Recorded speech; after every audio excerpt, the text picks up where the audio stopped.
Welcome to another edition of Chaplain John with Chaplain John Sayers, featuring special reports and interviews with people doing kingdom ministry in Tulare County and beyond.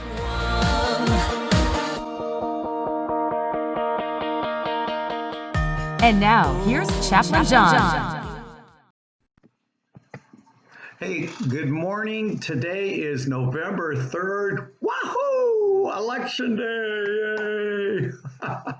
Hey, I'm also doing this as a podcast, and if you want to hear any of my other podcasts, go to chaplainchat.podomatic.com. That's chaplainchat.podomatic, and Podomatic spelled PODOMATIC.com. And I may put this on. I don't know yet. If it is, it's going to be way after Election Day. But if you're for my YouTube, I'm putting this on today because today's Election Day, November 3rd, and we are so excited and we're so stressed out. And my friend Paul Everett sent me something on the email today. It was really cool, and it was called 8 Questions That Can Help You Survive Election Stress. This is really good. And just Google that in. 8 questions that can help you survive election stress. Now, I'm just want to give you 6 of mine, and I'll share theirs and add my little twist on this too. But I'm just going to give you 6. By the way, it's by Jeremy Smith and Jill Suttle. They did this on October 14th, 2020. And so let me get into this. Here's number 1. They said. He said this, for Americans facing COVID-19 lockdown and economic instability through the spring and summer, that became a difficult question asked and answer. How are you doing? How are you doing? Things were already pretty bad. And when the presidential election began in earnest, it got, things were already bad. And then the election, or presidential election began in earnest. So here are the 8, but I'm just going to give you 6. Number 1, what's happening in my body and mind today? What's happening in my body and mind today? He said, sometimes our feelings sneak up on us, and our body can experience emotions before our conscious mind is even aware of them. Is the election disturbing my sleep? Is it interfering with my ability to concentrate? Do I feel breathless or feel pressure on my chest? He says, you can also look to your mind for information. Is the election bringing back bad memories? Do thoughts of the election intrude or arise when you wish they would not? Do you find yourself thinking of elections even when you'd rather be thinking about other things? My suggestion, here's mine. My suggestion is look to God. Find people that will help you look to God. I have found that, when I look for myself or my own mind, it doesn't always work. When I look at certain people for advice, it doesn't always work. I need to find people to help me focus in on God. Number 2, okay. If I'm feeling distress, what can I do to soothe myself? And one of the thoughts is breathing. By the way, I like what Dr. Sandra said on the sacred rest. I'll go back and get my podcast on that. Breathe, take deep breaths. That helps sometimes. Now, here's one I didn't know. Hand on your heart. Now, this is interesting. There's my heart, I guess. Neural cells around the heart activate during stress. Your warm hands on your heart, better make sure your hands are warm, calm those neural surges down, neurals down again, and often in less than a minute.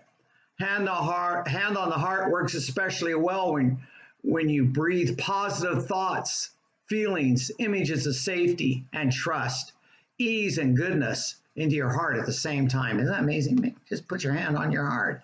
Meditation is the other one. And he mentions about this book, don't just do something, sit there.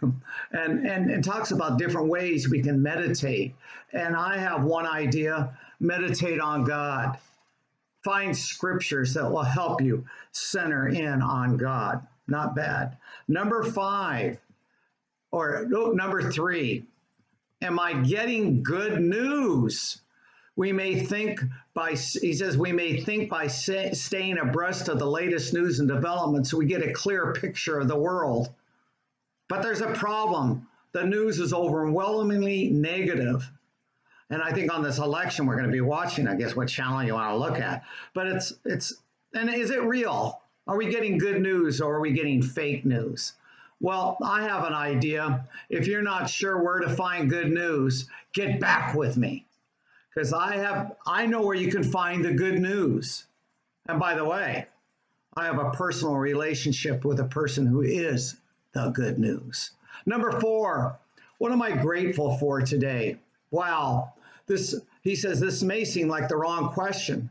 With so much negative stuff going on, why focus on being grateful? Being grateful. I was thinking of 2 songs that come to mind. And one is Bing Crosby sings in White Christmas. I love this. It goes like this. When you're weary and you can't sleep, just count your blessings instead of sheep, and you'll fall asleep counting your blessings. Or how about this one? Oh, great gospel song. Count your blessings, name them one by one. Count your many blessings, see what God has done. Count your blessings, name them one by one. Count your many blessings, see what God has done. Be grateful today. Be grateful. And then the number 5, it leads into this. How can I connect with other people? You know, we talk about social distance. I think, okay, maybe we need physical distance. I'm not even crazy about that, but we need to socially connected with people. We really do. I might say, he says, the question he asks, how can I connect with other people? I would say, find the right people to connect with. Connect with people that help you stay connected with God. And number 6, and this is my last one. I think he had this as 7 or something. In light of this election, what are some ways I can use my special skills or talents to make a difference in the broader world? Boy, I read that and all of a sudden I thought of that. Remember the president said, don't ask what your country can do for you, but ask what you can do for your country. Whoa. You know, maybe the question is not to ask what my country, or even what other people could do, but what can I do for this country? What can I do for other people? How can I make this world a better world? God, show me how.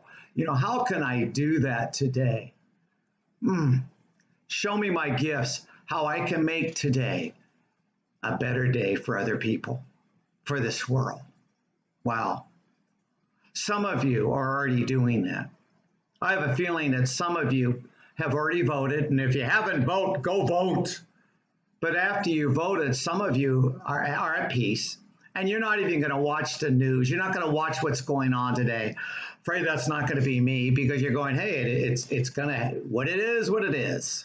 And if my person wins, amen. If he doesn't win, amen. And you got that attitude. You'll find in the morning, and you may not be happy, but you'll say, God, you're in control regardless. I got that thinking, what happens if we wake up in the morning and we find out the election results is not even settled yet?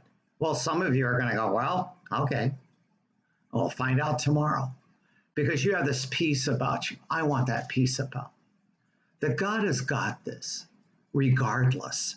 God has got this regardless. Maybe that's the only thing we need to help us in the stressful times of the election or any time. Focusing on God. Have people help you focus on God, to say that God has got this regardless. Election day. God has got this regardless.